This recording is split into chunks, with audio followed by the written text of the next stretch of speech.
We're going to take two more questioners, and then we'll have another 10-minute recess. So I'll just recognize Mr. Casar and then Mr. Donalds. Right now, Chair recognizes Mr. Casar from Texas for 5 minutes.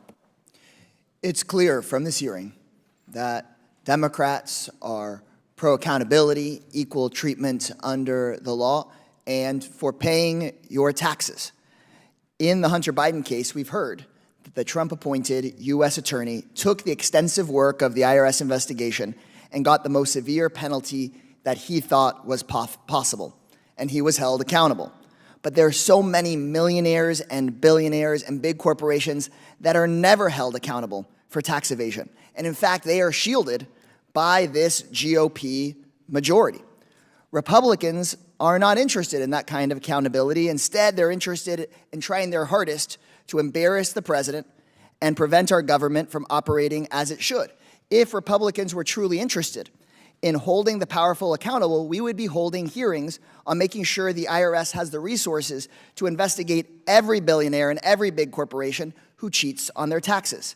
But instead, the first bill that I voted on, the first bill brought forward by this Republican majority, was to slash funding dedicated to the IRS in order to chase down billionaire tax cheats. That would have brought us more revenue for us to, if we spend some money on the IRS to chase down tax cheats, that would have brought ultimately more revenue to the United States and reduced our deficits and improved programs for the American people. A 2021 Treasury Department paper found that the wealthiest 1% may owe more than $160 billion in uncollected taxes. According to the New York Times, quote, tax compliance rates are high for low and middle income workers who have their taxes deducted automatically from their paychecks.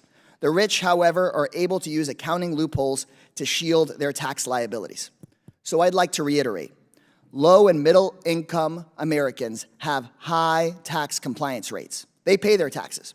It is the very wealthiest and the biggest corporations who refuse to pay their fair share and rig the system here in DC in their favor.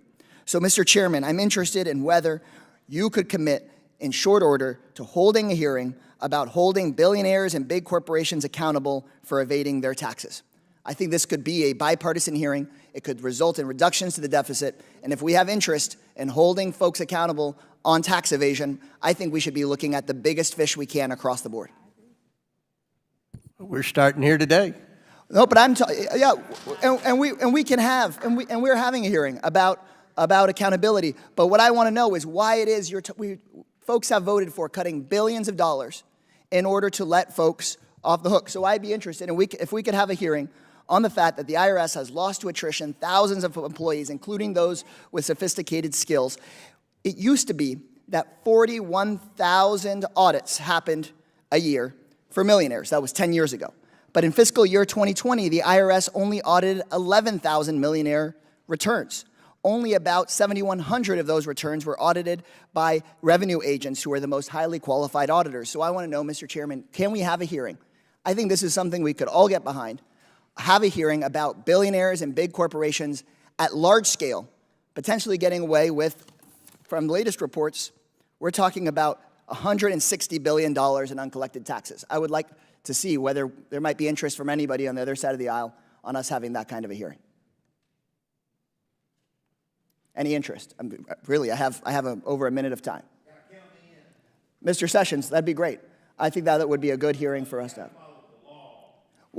We want everybody to follow the law. I agree. And with that, I yield back my time to the ranking member.